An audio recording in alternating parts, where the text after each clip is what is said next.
الحمد للہ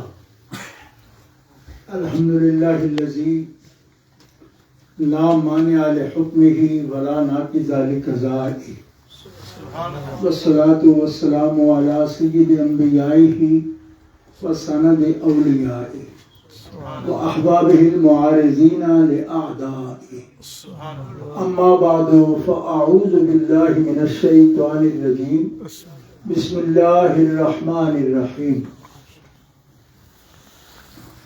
انا انزلناہ فی لیلۃ القدر وما ادراک ما لیلۃ القدر لیلۃ القدر خیر من الف شہر تنزل الملائکۃ والروح فیہا بإذن ربہم من کل امر سلام ہی حتی مطلع الفجر صدق اللہ العلی العظیم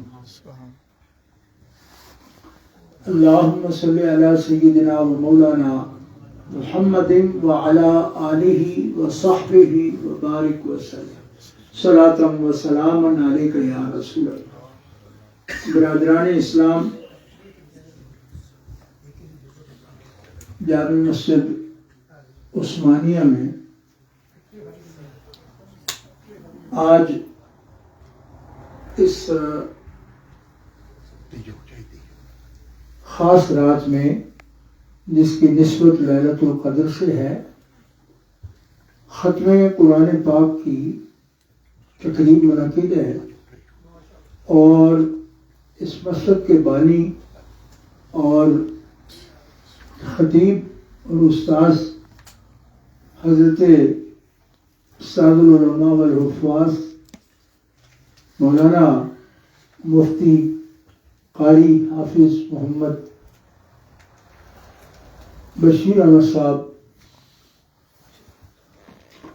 آپ نے مجھے حکم فرمایا کہ مختصر وقت کے لیے میں حاضری یہاں دوں، اور حسب وعدہ میں حضرت علامہ محمد بشیر احمد طاہر صاحب کی ساتھ حاضر ہو گیا ہوں، اور ان کے ساتھی اس مسجد شریف کے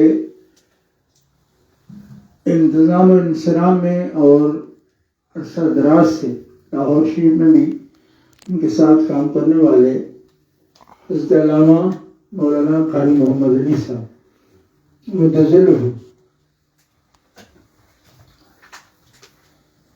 گرامی قدر حضرات، یہ موضوع جو قرآن پاک کا سے نسبت رکھنے والا ہے، یہ آپ جانتے ہیں کہ بہت عظیم موضوع۔ قرآن اللہ تعالیٰ کا کلام ہے، اور جو اللہ کا کلام ہو اس کی ہم تعریف کیسے کر سکتے ہیں؟ خود نبی صلی اللہ علیہ وسلم فرمان ہے، فضل کلام اللہ علی سائر الکلام کفضلی علی ادناکم، اللہ کے کلام کو سب کلاموں پر وہی فضیلت ہے جو میری تم میں سے کسی پر بھی مجھے فضیلت حاصل ہے۔ تو اللہ کا کلام ہے، تو جب اللہ کا کلام ہے تو سارے کلاموں سے اس کا وہی انداز ہے جو مخلوق میں خالق کا کمال، اس کی ذات، اس کی صفات کی ادنا کو شریک ہے۔ تو اس کلام کی برکت کا، فضل کا، اس کے اعجاز کا، فصاحت کا، بلاغت، کسی بھی پہلو سے اس کا کوئی شریک نہیں ہے۔ اچھا، یہ بات آپ مسلمانوں کے لیے، سب کے لیے اللہ کے فضل و کرم سے باعث اطمینان ہے۔ آج دنیا جیسے قائم ہے یہ اللہ کے کلام کی برکت ہے، کوئی اسے مانے یا نہ مانے، یعنی امت انکار ہو یا امت اجابت ہو۔ جو ماننے والی امت ہے اس کو کہتے ہیں ماننے والی، قبول کرنے والی، اور امت انکار بھی ہے کہ جو اور کتابوں کو مانتے ہیں یا کسی کتاب کو بھی نہیں مانتے۔ لیکن یہ کلام الہی وہ ہے کہ جو رب تعالیٰ کی ذاتی صفت ہے اپنی، اللہ پاک نے اسے پیدا نہیں کیا۔ یہ بات یاد رکھنا کہ یہ نہ مخلوق ہے اور نہ ہی اللہ نے اسے پیدا کیا ہے۔ خالق کی اپنی صفت ہے یہ. اللہ تعالیٰ نے نہ خود کو پیدا کیا ہے نہ اپنی صفتوں کو پیدا کیا ہے. اس کی صفتیں اس کی ذات سے قائم ہے اور اس کی ذات اسی لیے تو الہ ہے کہ اسے کسی نے پیدا نہیں کیا ہے. نہ کسی نے پیدا کیا ہے نہ خود وہ پیدا ہوا ہے. اس سے اوپر اتھارٹی کوئی نہیں. تو اللہ تعالیٰ کی یہ جو صفت ہے نا اس کے بارے میں اتنے مختصر وقت میں اب آپ کو ذرا تیز دماغ کر کے سمجھنا ہے. جن کو اردو سمجھ آتی ہے وہ تو سمجھ، یا پنجابی سمجھ آتی ہے تو سمجھ، اور دوسروں کو انشاءاللہ کوئی بچہ یا نوجوان ہمارے جو علماء انگریزی سمجھاتے ہیں وہ سمجھا لیں کہ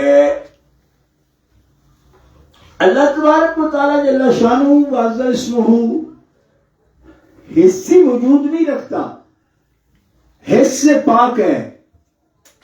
یعنی ایک ایسا جسم جو دیکھا جاتا ہے، اللہ تعالیٰ ایسے جسم سے پاک ہے.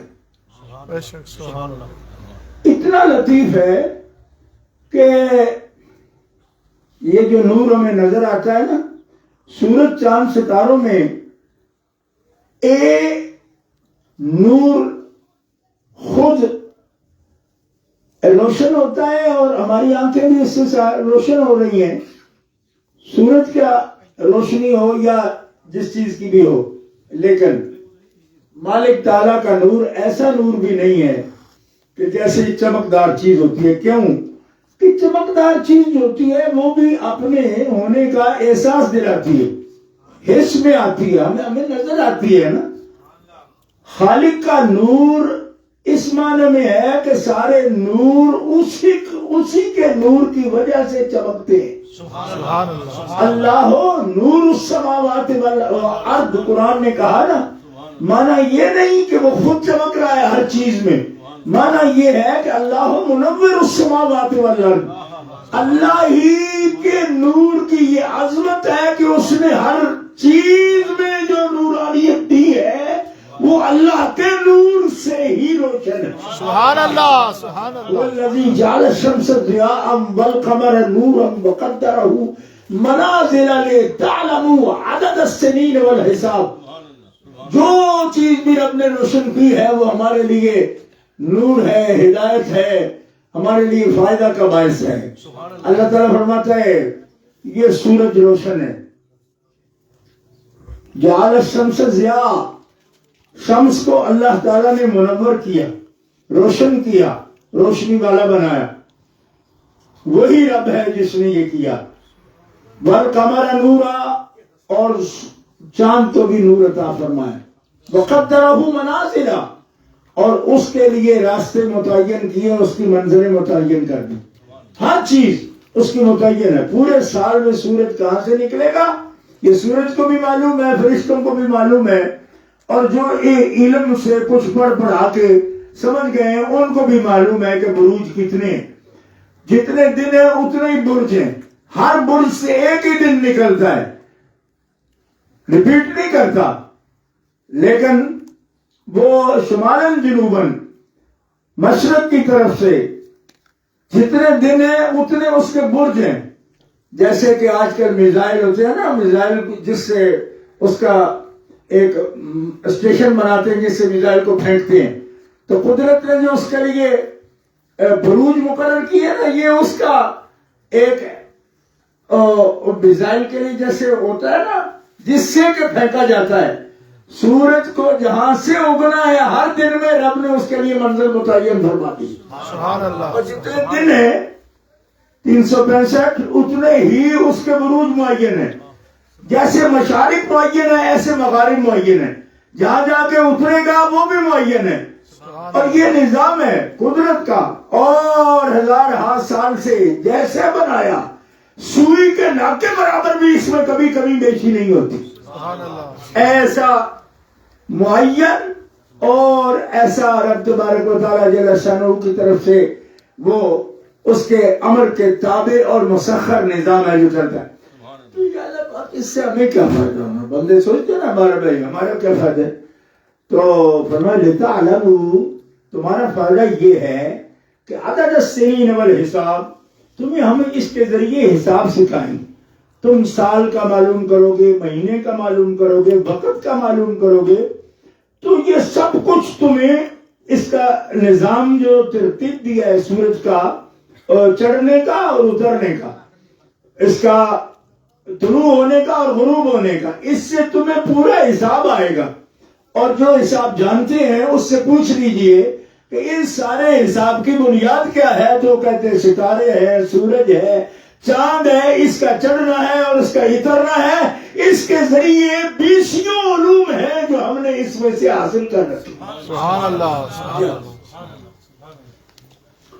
تو اندازہ فرما رہے ہیں آپ, یہ سب قرآن پاک نے ہمیں بتایا, اور اس سے یہ نظام ہے, اور یہ نظام اس نظام کے بنانے والے پر دلالت کرتا ہے, اس کے وجود پر یہ دلالت کرتا ہے. اور جو آنکھوں والے ہیں, اولو الابصار ہیں, وہ اس کی حقیقت کو جانتے ہیں اور پھر پہچانتے بھی ہیں. اور یہ بھی ذریعہ ہے اللہ تبارک و تعالیٰ کو پہچاننے کا, لیکن جو صاحب علم ہے وہ اس طرح پہچانتے ہیں. اور اس کی کہانی بڑی لمبی ہے کہ لوگ علم کے ذریعے کیسے پہچانتے ہیں. اشارہ کر دیتا ہوں. جادوگروں نے حضرت موسیٰ علیہ السلام سے جب مقابلہ کیا اور فرعون کے کہنے پر, تو ایک بات کر گئے. جب اترے میدان میں تو چونکہ وہ بادشاہ کے جادوگر تھے تو بڑے اس میں اکڑ تھی. جادو ویسے بھی علم اکڑ والا ہے, کوئی الہی علم تھوڑا وہ.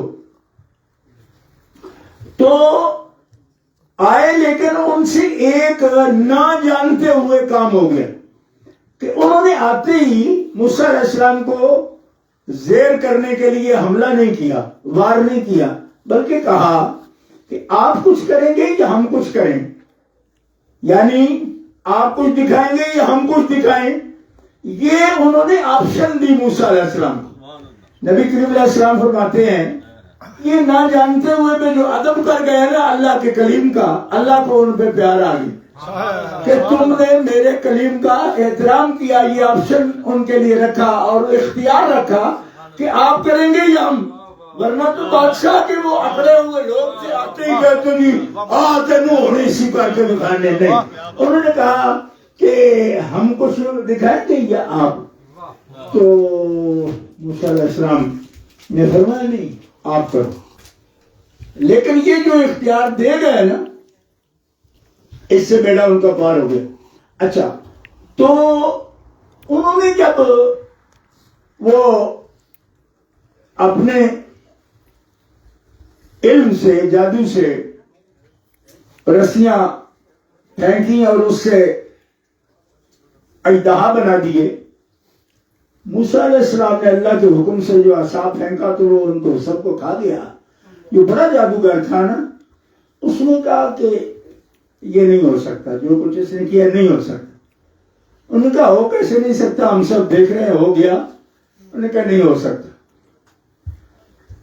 انہوں نے کہا بھائی دیکھ رہے ہو گیا. انہوں نے کہا سنو میری بات, یہی میں کہنا چاہتا ہوں کہ جادو کا تو اینڈ ہم لوگ ہیں, انتہا ہم ہیں. اگر یہ جادو کا کوئی کرتب ہوتا تو میں پہچان جاتا ہوں اسے. یہ جادو نہیں ہے, یہ صحیح معنوں میں اللہ کا رسول ہے. اس کے پاس جو طاقت ہے یہ جادو کی نہیں ہے, یہ خدا کی طاقت. سبحان اللہ. جادو ہوتا تو. اب یہاں مفسرین کرام یہ لکھتے ہیں کہ جادو ایک باطل چیز ہے, لیکن علم ہے, وہ علم ہے.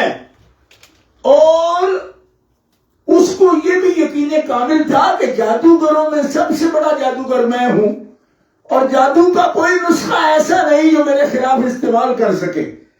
لہذا جہاں ہمارا اینڈ ہوگا وہاں رسول کے کمال کی ابتدا ہو جائے گی. تو یقیناً یہ جادو کے زمرے میں تو آتا نہیں جو کچھ انہوں نے دکھا دیا. تو یہ اگر جادو نہیں ہے پھر رسول ہے. اور پھر ان سب نے کلمہ پڑھا, آمنا برب ہارون و موسیٰ, اور اتنا کلمہ پڑھا یعنی یقین کرے کہ جادو ایک باطل چیز ہے, لیکن اس نے بھی ان کو راہ دکھا دی. اور دکھا کیوں دی؟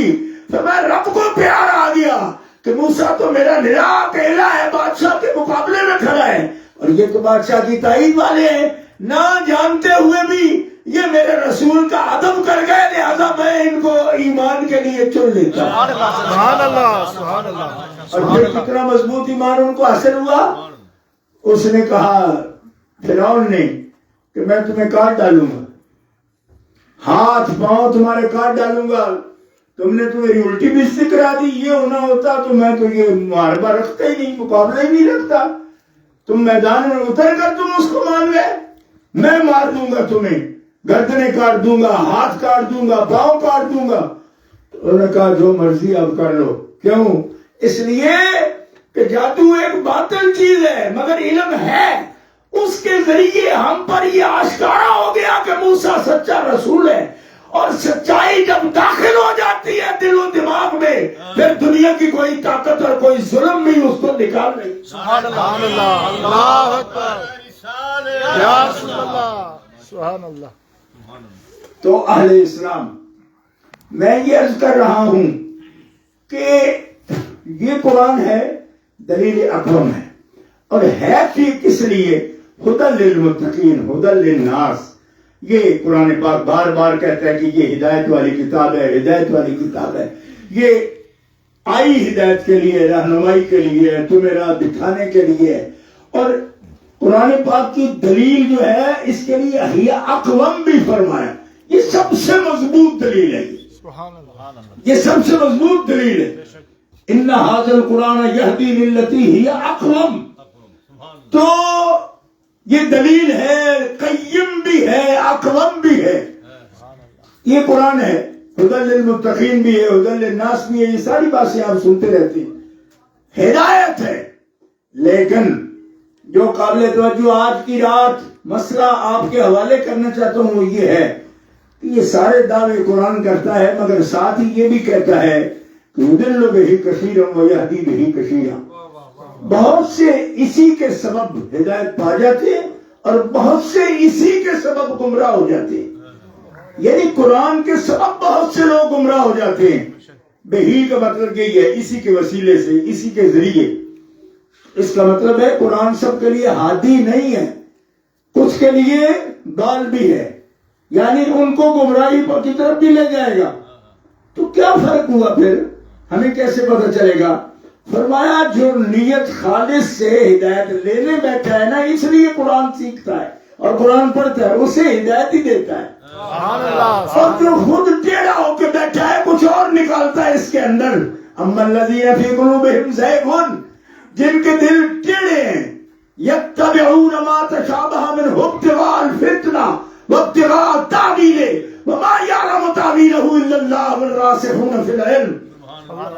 فرمایا یہ قرآن ہے، یہ دلیل محکم بھی ہے اس کے اندر، لیکن جو لوگ جن کے دل ٹیڑھے ہیں وہ محکمات کی طرف نہیں جاتے، وہ متشابہات کی طرف جاتے ہیں، وہ اس حصے میں جاتے ہیں جس میں کلام کر سکیں تاکہ اس کے مضامین کو اپنے ہاتھ میں لے سکیں اور اس کا مفہوم من چاہا لوگوں کے سامنے بیان کریں اور اللہ تعالیٰ کے محکمات سے لوگوں کو ہٹائیں۔ اما الذین فی قلوبہم زیغ، جو دل ٹیڑھا لے کے قرآن کو پڑھتے ہیں، یتبعون ما تشابہ منہ ابتغاء الفتنہ، وہ فتنہ چاہتے ہیں اور تاویل بیان کرتے ہیں۔ مطلب یہ ہے کہ محکم میں دوسرا معنی ہوتا ہی نہیں اور متشابہ میں کئی معنوں کا احتمال ہوتا ہے۔ آپ یہ بھی کہہ سکتے ہیں، اگر وقت ہوتا میرے پاس تو یہ بھی بات کرتا میں کہ یا اللہ پاک، قرآن جب ہدایت ہے تو متشابہ اس میں اتارا کیوں؟ یعنی دیکھو نا، ایک راستہ ہے، ہم جا رہے ہیں M1 پر جا رہے ہیں، بلکہ A1 پر جا رہے ہیں، تو جب لندن پہنچانا مقصد ہے تو راستے میں اور راستے نکالو نہیں تاکہ لوگ بھٹکے نہیں۔ ایک یہ طریقہ ہے۔ تو فرمایا پھر اس کا مطلب ہے کہ جہاں سے لوگ داخل ہوں اس میں، وہ ان لوگوں کے لیے ہی صرف یہ راستہ ہے۔ بھائی نکلنے کا جیسا راستہ ہے ایسے اترنے کا بھی راستہ ہے نا۔ تو یہ ساری کائنات کے لیے ہدایت ہے نا، یا تو ایک ٹولے کے لیے ہو. جب سب نے اس میں شامل ہونا ہے تو راستے اتریں گے بھی، راستے نکلیں گے بھی. سبحان اللہ. ان کا فائدہ اور ہے، بھٹکانے کے لیے تو نہیں بنائے آپ. یہاں سے آپ جاؤ تو ہول پر بھی راستہ نکل جائے گا، ٹھیک ہے، تو وہ آپ کو بھٹکانے کے لیے نہیں گیا، راستہ نکالا گیا ہے نہیں، وہ تو اور لوگوں کو اس میں ڈالنے کے لیے. اور کسی جو پہلے جا رہا ہے اس کو اگر سستانا ہے، تھوڑا آرام کرنا ہے، تو اس کے لیے نکالا گیا ہے. لوگ کہیں کہ مانو یار یہ تو ہر 5-6 کی میل کے بعد ایک راستہ نکل جائے گا، ہم کدھر کریں؟ بھائی تم سیدھے جاؤ، تم نے ابھی جہاں جانا ہے اس کا اوپر لکھا ہوا ہے، تو پہچان پیدا کرو اور آگے چلو، ادھر ادھر مت دیکھو. تو قرآن نے کیا کہا؟ ان ھذا صراطی مستقیما فاتبعوہ ولا تتبعوا السبل فتفرق بکم عن سبیلہ. تمہیں ادھر ادھر والے راستوں کو نہیں دیکھنا، تم یہ دیکھو کہ محمد رسول اللہ کے قدم کہاں پڑ رہے ہیں. سبحان اللہ. سبحان اللہ. کیوں کہ صراط بھی صراط ہے، لیکن اگر تمہیں صراط بھی گم ہو جائے کہ راہ ہدایت ہے کیا، تو میرے محمد کے پاؤں کو پہچان لو، جہاں میرا رسول قدم رکھے وہ صراط مستقیم ہو. سبحان اللہ. سبحان اللہ. ان ھذا صراطی مستقیما، سبحان اللہ. یہ راستہ جس میں میں کھڑا ہوں یہ ہے صراط مستقیم. فاتبعوہ، تم اس کی پیروی کرنا، سبحان اللہ. اس کی پیروی کرنا. ولا تتبعوا السبل، اور راستوں کو ادھر ادھر نہ دیکھنا. کیوں؟ فتفرق بکم عن سبیلہ، یہ تمہیں اللہ تک نہیں پہنچنے دیں گے. اگر ادھر ادھر کے راستے پر تم چلے تو یاد رکھنا، اگر خدا تک پہنچنا ہے میرے قدم دیکھتے رہنا اور میری آل کے قدم دیکھتے رہنا. سبحان اللہ. سبحان اللہ. سبحان اللہ. کتاب اللہ ہے. یا علی. یا علی. سبحان اللہ. یہ ایک حدیث پاک نہیں ہے، 50 حدیثیں اس مضمون کی، اور صحیح احادیث ہیں، سیاستہ کے اندر موجود ہیں کہ میں محمد رسول اللہ تم میں 2 عظیم دلیلیں چھوڑ کر جا رہا ہوں. ایک اللہ کی کتاب ہے اور ایک زندہ کتاب قرآن، وہ میری اہل بیت کی صورت میں ہے. کبھی قرآن تمہیں سمجھ نہ آئے تو ادھر ادھر مت بھٹکنا، وہ سمجھ درست رکھنا قرآن کی جو میرے اہل بیت اطہار میں ہے. سبحان اللہ. سبحان اللہ. سبحان اللہ. یہ وہ روشن چراغ ہیں اس راستے کے. اور پھر ہم اہل سنہ والجماعہ ہیں الحمدللہ، ہم ان احادیث مبارکہ پر کامل یقین رکھتے ہیں، اور پھر نبی پاک صلی اللہ علیہ وسلم کے ارشاد پر یقین رکھتے ہیں. فرماتے ہیں میری آل کو دیکھنا، وہ قرآن پاک کی سیرت، قرآن پاک کی ہدایت ان کی سیرت سے تمہیں ملے گی. اور پھر اصحابی کا نجوم بأیہم اقتدیتم اہدیتم، یہ لوگ جن کو میں نے سکھایا قرآن، سبحان اللہ. جن کو میں نے پڑھایا قرآن، ایک ایک چیز ان پر واضح کی ہے، ان کو دیکھنا، میرے اہل بیت کو دیکھنا اور میرے اصحاب کو دیکھنا، یہ تمہارے لیے دلیل ہدایت ہے. اگر کوئی ان کے علاوہ کوئی مفہوم و مطلب تمہارے سامنے بیان کرے تو سمجھنا قرآن و سنت سے ہٹا ہوا ہے، رسول اللہ کے راستے سے ہٹا ہوا ہے. لہذا دلیل ہدایت وجود اہل بیت ہے، اور دلیل ہدایت سیرت اصحاب رسول ہے. ان کی جو پیروی میں رہے گا، حضور فرماتے لن تضلوا، میں محمد ضامن ہوں کہ وہ کبھی گمراہ نہیں ہو. سبحان اللہ. سبحان اللہ. اللہ اکبر. یا رسول اللہ. تحقیق حق جاریہ. سبحان اللہ. گرامی قدر حضرات، اب میں اگر خود متعین کرتا ہے ہر مکتب کرتا ہے، اسی سے تو فرقہ واریت بڑھتی. لیکن یہاں میں آپ سے یہ بات عرض کرنا چاہتا ہوں کہ کوئی نشانی اس بات کی کہ جن کو قرآن ہدایت نہیں دیتا، یضل بہ کثیرا، تو قرآن اپنے لفظوں میں اسی جگہ بیان کر رہا ہے، صرف اس کی طرف دھیان کم لوگ کرتے ہیں. ما یضل بہ کثیرا ویہدی بہ کثیرا، بہت سے اس کے ذریعے ہدایت پاتے ہیں، بہت سے گمراہ ہو جاتے ہیں. ما یضل بہ کون لوگ گمراہ ہوتے ہیں؟ تو گمراہ نہیں ہوتے مگر وہی لوگ. اب نشانیاں دیکھ لو اور خود کو بھی بچانا اس سے، تاکہ قرآن پاک سننا سنانا یہ پورا اپنا جو اس کا مطلب ہے مفہوم ہے اس تک ہم پہنچ سکے. الذین ینقضون عہد اللہ من بعد میثاقہ، اللہ سے جنہوں نے عہد کیا، اللہ کی اطاعت کا، اس پر ایمان کا، اس کے نبیوں پہ ایمان کا، اور پکا عہد کیا، اس کے بعد عہد کو توڑ دیا. عہد توڑنے والے قرآن ان کو ہدایت نہیں دیتا. الذین ینقضون عہد اللہ من بعد میثاقہ، یہ پہلی بات ہے. دوسری وَيَقْطَعُونَ مَا أَمَرَ اللَّهُ بِهِ أَن يُوصَلَ، اور دوسری نشانی جن کو قرآن بھی ہدایت نہیں دیتا کیا ہے کہ ان سے اپنے رشتہ توڑتے ہیں جن سے رشتہ جوڑنے کا رب نے حکم فرمایا. یہ دوسری نشانی ہے جن کو قرآن ہدایت نہیں دیتا. یقطعون ما امر اللہ بہ ان یوصل، رب نے فرمایا ان سے اپنا تعلق نہ توڑنا، وہ ان سے اپنا تعلق توڑتے ہیں. اب مفسرین کرام ان تعلقات میں سے کئی چیزیں بیان کرتے ہیں، میں صرف دو عرض کرتا ہوں. فرمایا رسول اللہ صلی اللہ علیہ وسلم نے کہ فانظروا، میں تمہارے پاس اپنے اہل بیت چھوڑ کر جا رہا ہوں، خیال کرنا قیامت تک کہ میرے بعد میرے اہل بیت سے تم نے کیا سلوک کیا. تو یہ تعلق جوڑنے کا حضور نے حکم فرمایا. سبحان اللہ. آپ نے فرمایا میں تمہیں اللہ کی یاد دلاتا ہوں اور ڈر سناتا ہوں اس بات سے کہ میں نے کبھی تم سے کوئی صلہ کوئی اجر طلب نہیں کیا خدمت دین میں، مگر میں تم سے یہ کہتا ہوں کہ میں نے تم سے آخری ہمدردی کی ہے، اور اسی طرح تم میرے ساتھ محبت کا ثبوت یہ ہوگا کہ میرے اخلاق، میرے آل اور میرے خاندان کے ساتھ، قرابت داروں کے ساتھ تم محبت کرنا اور ان کے حقوق ادا کرنا، ادب سے ان کے حقوق ادا کرنا. ایک یقطعون ما امر اللہ بہ یوصل، کہ ان سے ملا کے تعلق رکھنے کا اللہ نے حکم دیا. اور دوسرا فرمایا اپنے ماں باپ کا کبھی بھی نافرمان نہ ہونا، اپنے ماں باپ کا کبھی نافرمان نہ ہونا، ان سے تعلق جوڑ کے رکھنا.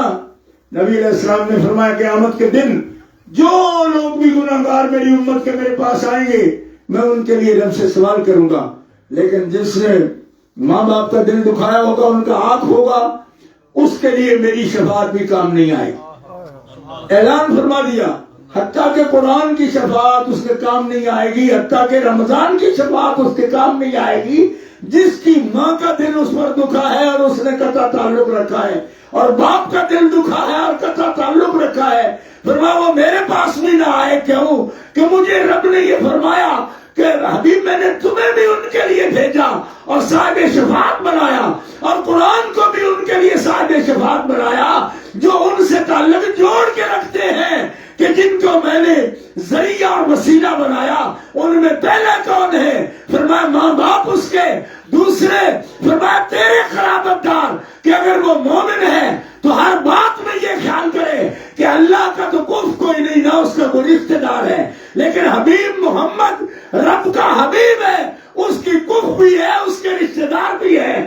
تو جو وسیلہ ہے ہر نعمت کا، اس کے قرابت داروں سے جو محبت نہیں رکھے گا اسے قرآن بھی ہدایت عطا نہیں.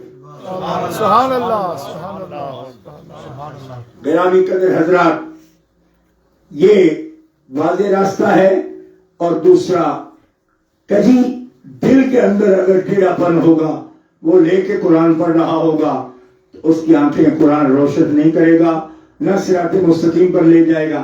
لہذا قرآن کتاب ہدایت ہے، مگر ان کے لیے جو سچے دل سے ہدایت کے طالب ہو. سبحان اللہ. اور قرآن جو کھولتا ہے اس وجہ سے حکم ہے کہ نیا فتنہ پیدا کروں، لوگوں کے لیے نیا انتشار کی بات کروں، انہیں قرآن ہدایت نہیں دے گا. کیوں؟ اس کے لیے پہلے دل کی کجی کو دور کرنا یہ کام قرآن کا ہے. لیکن اس نیت سے بیٹھے کہ مجھ میں جو کمی ہے قرآن تو پوری کر دے. قرآن سنے تو اس نیت سے, قرآن پڑھے تو اس نیت سے, کچھ لینے کی نیت سے بیٹھے گا تو قرآن اسے دے گا. اور جو ہدایت لینے کی نیت سے بیٹھے گا وہ ارادہ غلط لے کے نہیں بیٹھے گا, ارادہ درست کرے گا. رب تعالیٰ اس کے انوار کی بارش سے اس کے ظاہر کو بھی منور فرما دے گا, اس کے باطن کو بھی منور فرما دے گا. اذا تلیت علیہم زادت, اذا تلیت علیہم زادت ایمانا, کہ جو قرآن کی تلاوت کرتا ہے اللہ کا قرآن اس کے دل میں اتنی نرمی پیدا کرتا ہے کہ اللہ تعالیٰ اس کا رواں رواں جسم انسانی کا اس کو ہدایت سے بھر دیتا ہے, اور اس کے نتیجے میں اللہ تعالیٰ اس کے ایمان کو تقویت عطا فرماتا ہے. تو مومنین کرام, یہ موضوعات اتنے طویل ہیں کہ اس پر گھنٹوں علماء بحث کرتے ہیں, لیکن جیسے مفتی صاحب قبلہ نے فرمایا 12 کے بعد نماز کا بھی وقت ہے, پھر لنگر شریف بھی, سارے معمولات ہیں. تو میرا بھی مقصد ایک مختصر لفظوں میں پیغام آپ تک پہنچانا تھا. تو علامہ اقبال رحمہ اللہ کہتے ہیں گر تمہیں خواہی مسلمان زیستن نیس ممکن جز بقرآن زیستن. پکا مسلمان جو بھی بننا چاہتا ہے اس کا نصاب سبجیکٹ یہی ہے کہ وہ قرآن کا ہو جائے, قرآن کا ہو جائے تو قرآن اسے اس راستے پر لاتا ہے اور وہ ہدایت کامل عطا فرماتا ہے کہ جو اسے اللہ تعالیٰ جل شانہ واعظ اسمہ تک پہنچا دیتی ہے. اور پھر تلاوت اس کا ایک مستقل شعبہ ہے, لیکن علامہ کہتے ہیں کہ ہم نے چھوٹے چھوٹے کام قرآن پاک سے ہم لے رہے ہیں کہ اگر کوئی فوت ہونے لگے تو اس کے لیے سورہ یاسین پڑھ دیتے ہیں, اور کہتے ہیں ایمان ہے ہمارا کہ سورہ یاسین پڑھو تو جلدی جان نکل جاتی. تو علامہ اس پر طنز بھی کیا, فرمایا قرآن کو لوگوں نے جان نکالنے کے لیے استعمال کیا ہے, حالانکہ قرآن تو روحوں میں جان ڈالنے کے لیے آیا ہے, روح کی بھی جان ہے. اور کہتے برس سے صوفیو واللہ اسیری, جب سے یہ خاص لوگوں کے ہاتھوں میں گرفتار ہوا ہے تب سے یہ تھی زندگی لیکن موت بنا کے آسان موت اس سے ہم لے رہے ہیں کہ جان نہ نکل رہی ہو تو قرآن پڑھ کے جان نکال لو. فرمایا کبھی جان ڈالنے والا بھی تو نسخہ استعمال کرو کہ قرآن حیات ہے, موت نہیں ہے. سبحان اللہ. قرآن کا ہو گیا, اس کے لیے موت کہاں ہے. اس لیے زندگی میں زندگی کے لیے قرآن کو اگر استعمال کرو گے تو بہت ہی طاقتور زندگی اللہ تعالیٰ تمہیں اور عزت والی زندگی عطا فرمائے گا. نبی پاک علیہ السلام کا فرمان ہے کہ قرآن ہی ایسا ہے جس کے ذریعے اللہ تعالیٰ قوموں کو عروج عطا فرماتا ہے, اور جو اس کی طرف پشت کرتا ہے اللہ تعالیٰ اس کو پیچھے کر دیتا ہے.